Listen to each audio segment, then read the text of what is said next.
मुरली बजली हमारा मिथिला नगरिया में। मिक्स बाय बाबू विद्यानंद।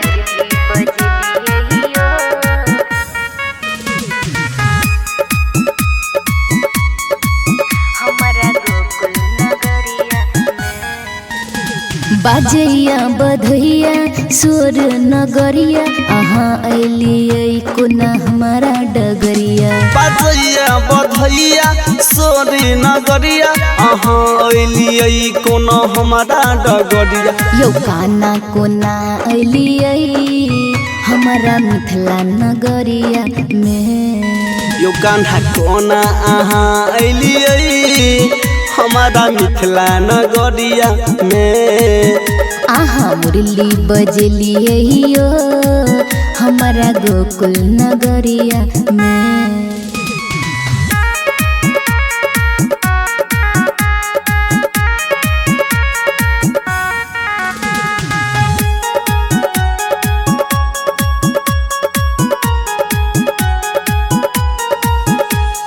कंसी के अहाँ कोना पौध के लिए गोकुल वंश के सूद के लिए। हे यो कंस के अहाँ कोना बहद के लिए गोकुल वंश के सूद के लिए। अहाँ राधा सलभ के लिए हमारा मिथिला नगरिया में। आहा मुरली बजलियै यो हमारा गोकुल नगरिया में। अहाँ राधा सलभ के लिए हमारा मिथिला नगरिया में। सुन छो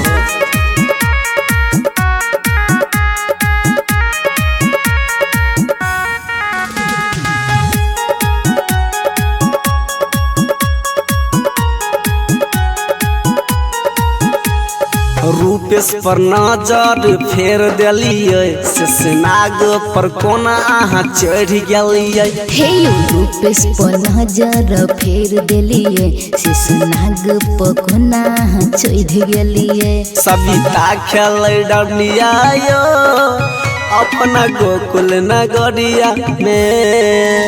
आहा मुरली बजलियै यो हमारा गोकुल नगरिया में।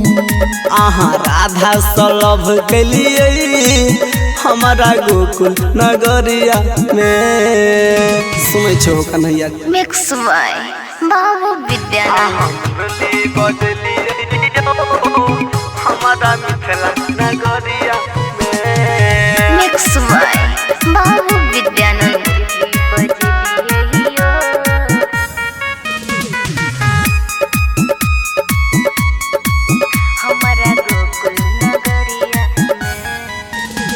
बाजैया बधैया सुर नगरिया अहाँ अलियै कोना हमारा डगरिया। बाजैया बधैया सुर नगरिया अहाँ अलियै कोना हमारा डगरिया। यौ काना कोना अलियै हमारा मिथिला नगरिया में।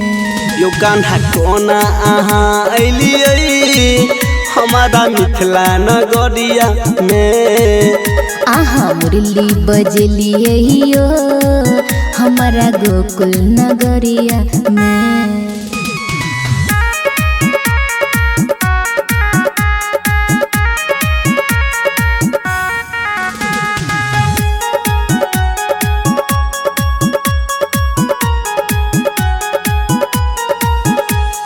कंसी के अहाँ कोना पौध के लिए गोकुल वंश के सूद के लिए। हे यो कंस के अहाँ कोना बहद के लिए गोकुल वंश के सूद के लिए। अहाँ राधा सलभ के लिए हमारा मिथिला नगरिया में।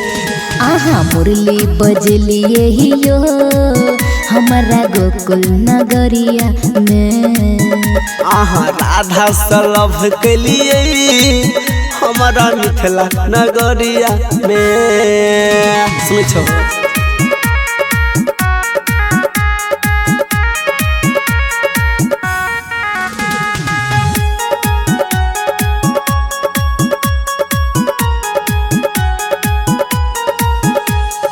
रूपेश पर नजर फेर दिलियै शेषनाग पर कोना अहाँ चढ़ गेलियै। हे यौ रूपेश पर नजर फेर देलिए शेषनाग पर कोना चढ़ गेलिए। सविता खेलै डरनिया यो अपना गोकुल नगरिया में। आहा मुरली बजलिए यो हमारा गोकुल नगरिया में।